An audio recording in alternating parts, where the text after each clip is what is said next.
Yeah, we're going to have a conversation here today about culture and what that is. You know, a lot of people, it's the big buzzword, having a culture, trying to build a culture, all that. And you know what we believe at Barracuda Staffing and Consulting is that culture is really the outcome.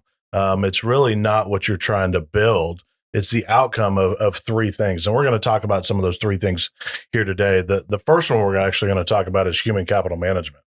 And that's a big word. And I know some people are like, whoa, that's how do I take down human capital management? Mhm. It sounds scary. You know, I've even heard people say that's kind of a cold word to say. But we'll talk a little bit about that. We call it HCM, but human capital management is kind of a culmination of many different things. Jeff, when someone says human capital management to you, what comes to mind? What are those things that come to mind for you? Yeah, when it's such a broad term, as you said, but what it really comes down to me is every aspect of that employee from the minute we meet them in an interview through the entire process, and really just how we treat and develop and support our employees. Again, with the whole mindset, that is what develops the culture of a company. So it's all about how we are engaged as leaders in our employees. It's not human capital management. Really, to me, is it's not a static situation. It's not something you just write down on paper and then you hit it next year. It's a living, breathing opportunity, and it could be daily. It just whenever we need to really get something going with the employees and keep them engaged in what we're trying to accomplish in the company. Yeah, I agree with that completely. Actually, I think it starts mainly a little bit with process. You know, even before you get someone in the room, I mean, what are some of the processes that you kind of look at on the human capital management side that you think are important? Yeah, I think a lot of leaders get caught in a trap of always kind of pushing blame onto people when in reality they possibly didn't set up the right systems to Mhm. set them up for success. From proper onboarding, making sure not only that their paperwork is correct, but that they feel like they're a part of the team from the get Right. go. And that's where the engagement starts. They want to feel valued. They want to know that they're a part of something bigger than themselves. So making sure their onboarding is set up, making sure training is set up, that you're checking in with them regularly and having Mhm. open lines of communication. Yeah, I agree with that as well. I think also a lot of guys get it wrong, or gals. They really they don't think about what you have to get finished before you even start attracting that person. Mm. You know, Sure. we talk about a lot of times about job descriptions, but even before a job description, you have the job posting because you're not even going to attract the right person if you don't have a right job posting. And I know Ashley, you write a bunch of job postings, and Jeff, you end up doing a lot of job descriptions. Right. I know you Yeah. guys have to work together a lot Yeah. on that for our team, Yeah. but then we do it for so many other teams as well. Tell us a little bit about the job posting and job descriptions. Which one Yeah. do you guys want to? I mean, obviously, the market is flooded with companies that are hiring, and candidates have a lot to choose from, and Yeah. what employer they're gonna, be a part of. So making sure that that job posting not only talks about what the job duties are, obviously that's important, and what their qualifications are, but also why would this person want to join the team? What's different about this company that's going to attract this person and want to be a part of it? Yeah, I find so many times that we say human capital management is cold. I think some of these job Yeah. postings are Yeah. pretty They cold. can When be you very look cool. at them, I mean, who would want to apply for that job if you sit down and look at it? Yeah. Jeff, talk a little bit about the job descriptions and how deep. I mean, I think some people say, well, it's just a to do list, right? It's just what Yeah. they're doing. Yeah. Why don't you talk a little bit about what that is? And I've heard that a lot too from people who are like, it's just a job description. What is it used for? But really, from a human resources employment law perspective, that is probably one of the most critical pieces of paper that you can have for an Yeah. employee for so many different reasons. So not only does it really give you the essential functions of what the job entails, like what is the person going to be paid to do? This is, so it kind of Mhm. lays that out. But then it also, if we have to have those discussions of Americans with Disabilities Act, about making reasonable accommodations, or if there's a workers' comp claim, or if there's an unemployment claim, or anything like that, even as basic, if you will, of even speaking to just direct performance, Mhm. holding someone accountable for the work that they're being paid to do. It's probably one of the most important legal documents in employment, and next to the application. I think a lot of people do tend to look at job descriptions as more like, well, I posted a job, so I can use that as my job description. Mm-hmm. The way I like to look at it is the job posting is really a marketing tool to get people to say, hey, that company's interesting. I'd like to learn more and possibly interview with that company. Mm-hmm. But the job description is once they get in the door, this is a job you're going to be paid for. And gives you some guidelines of what to expect. And this is what I'm supposed to do and perform in order to get paid and keep my job. I think it's great that you brought up the word accountability, because I think that is, it's another buzzword that people talk about. And what is it? And how do you do it? So many times we see business owners, this is the area that they struggle with the most, is holding people accountable. And to your point, without a job description, how can you? Right. How would someone know where the rails are at, where the lines are drawn, what they're supposed to be accountable for and what they're not supposed to be accountable for? We talk about performance management. Like, how are you able to performance manage someone without ever them knowing where they're supposed to be doing and how they're supposed to be doing it? So I think, just the job descriptions, the job postings, what we're really talking about is one of our tools in our toolbox called the accountability equation, right? Mm-hmm. And we don't have enough time to go into that entire toolbox, especially on that, even on just that one piece. That's a whole hour long conversation just in itself that we have with employers about what that looks like. But, can you talk a little bit about maybe some of the other things that come with that accountability equation? I know onboarding is a part of that. Talk a little bit about onboarding. Now that we've got a posting, we've got a description because we've interviewed them. We haven't even gotten into interviewing. And I know you're mainly responsible for onboarding. We know a lot of companies don't do onboarding very well. Right. We actually don't even call it onboarding. We call it everboarding. We talk a little bit about how we do it and what that looks like on someone's day one, what they should be experiencing. Yeah, so day one, and I'll talk about kind of just what we do in our office and kind of what we promote out to our clients as well. Before someone even gets started, we make sure all of their, say, logins are set up, and we've got a sheet together for them with all of their logins, their access to everything. That way, when they come in on day one, it's available to them and you're not scrambling. Maybe bring in some swag for them. Maybe, we have a favorites list that we use at our office. So maybe we've gone out and picked up some of their favorite candy or chips or anything like that just makes them feel welcome into the company. Walking them around, introducing them to everyone, not just their team, but everyone in the company. It just makes them feel like, again, that they're part of something bigger. Training, 2 to 4 weeks of scheduled training is ideal. That first 2 weeks really should be a lot of shadowing, a lot of sitting down and going over process and what the expectation is going to be with the company. And then kind of that last 2 weeks is a lot of on the job training. They might even shadow every single department to understand what the full big picture looks like, how it all kind of works together and how they fit in to what the company is doing.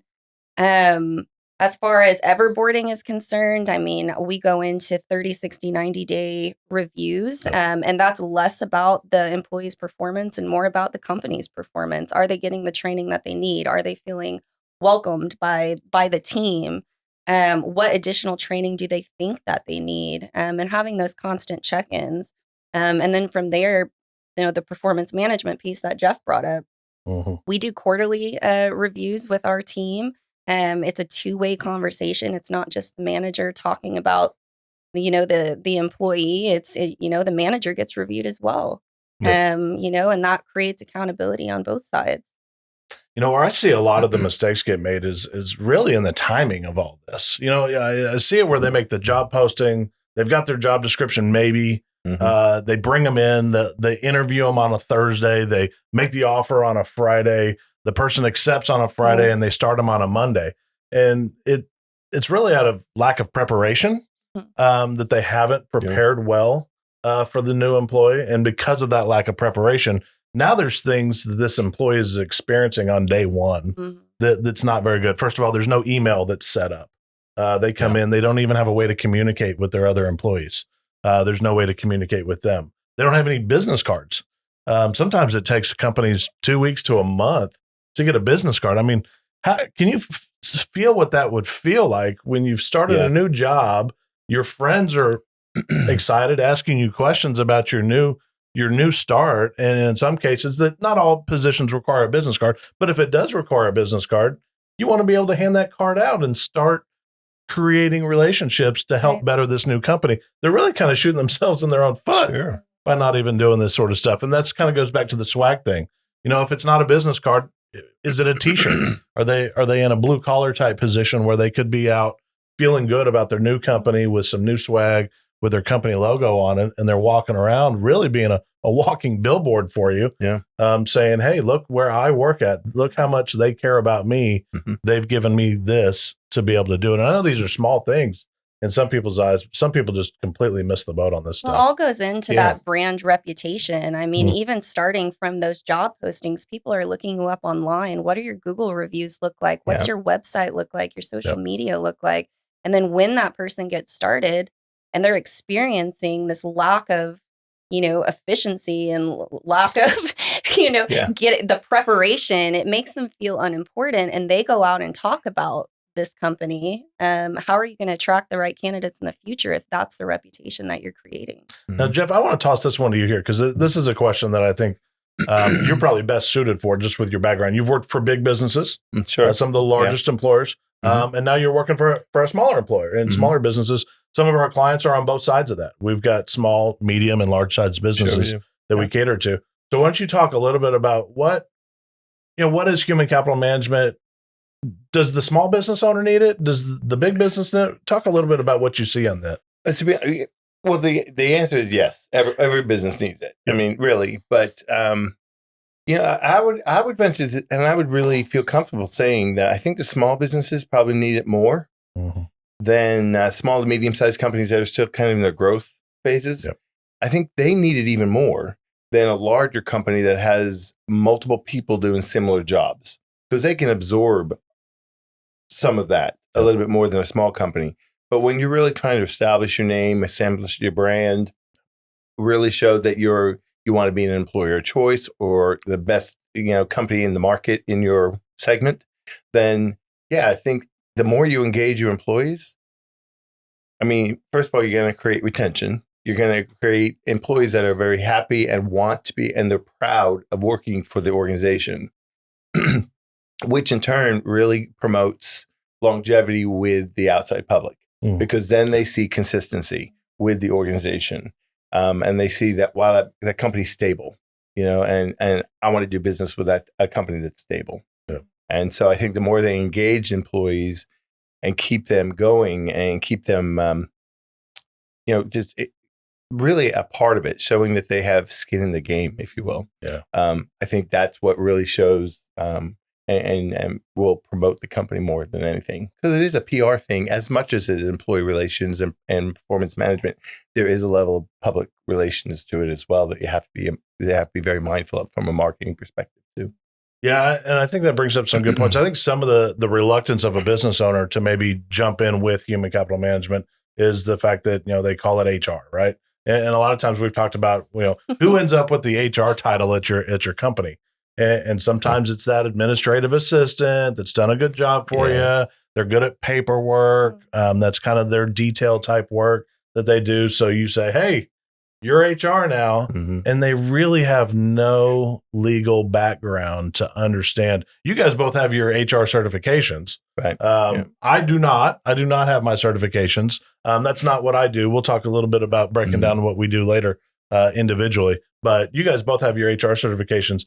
Those things aren't easy to obtain, first of all. No, they're not. A lot of studying. And a lot of studying, because there's a lot of laws, right? Yes, You want to talk a little bit absolutely. about what you've come across as far as just business owners not knowing and what kind of trouble they can get themselves into by not knowing, because the judge doesn't care, right? No, ignorance is not a good defense. Correct. Right. When it comes to things. So,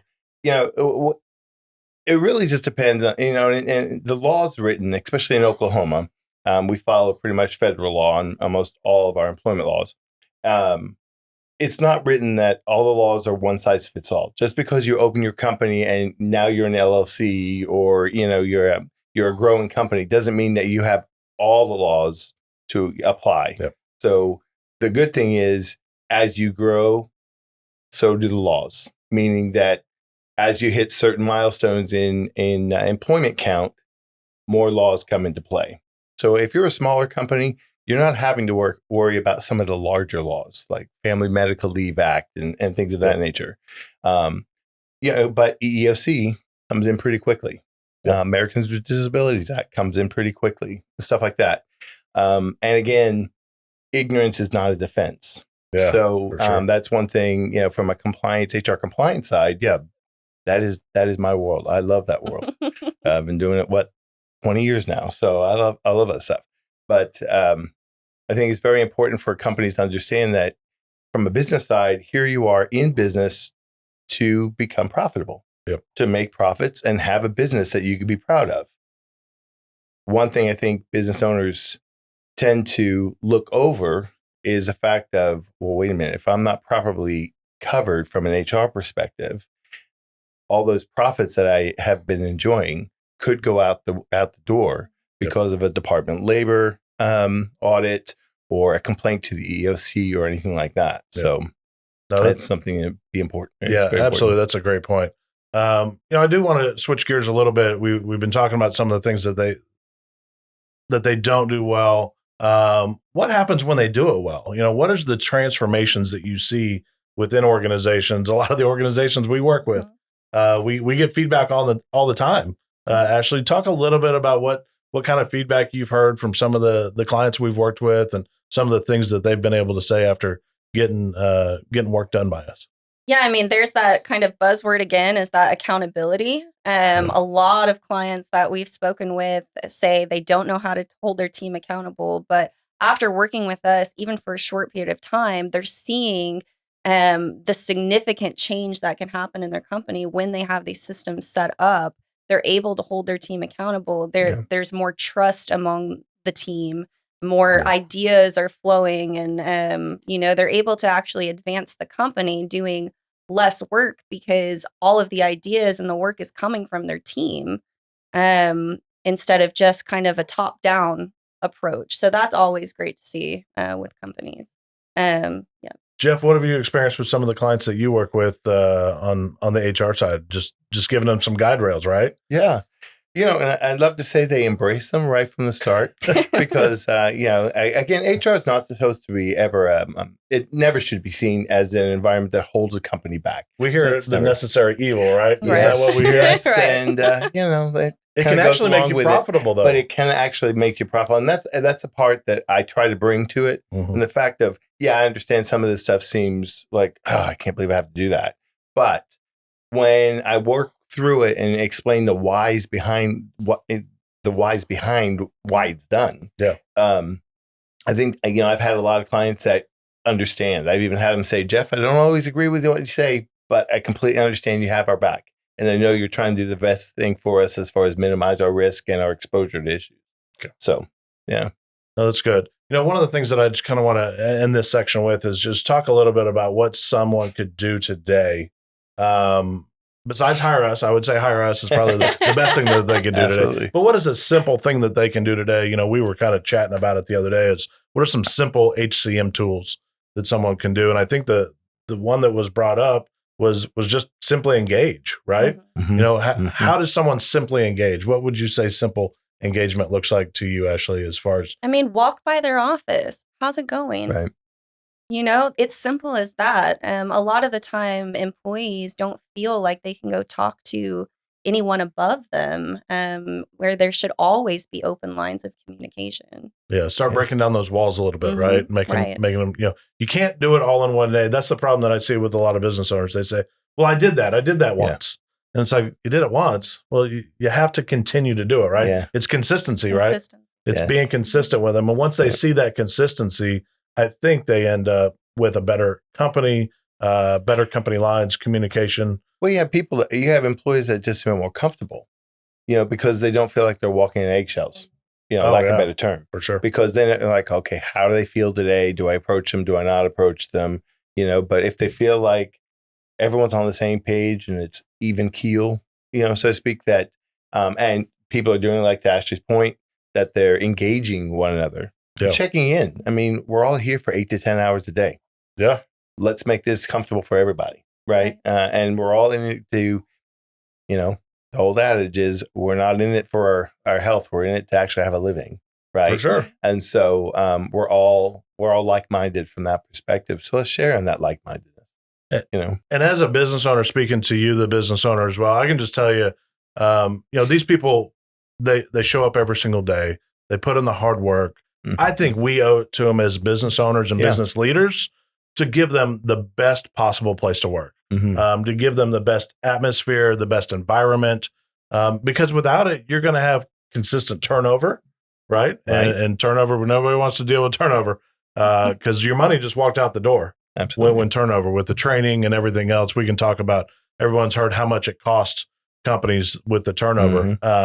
But you don't just build culture. Culture really is the outcome. And it really starts with human capital management.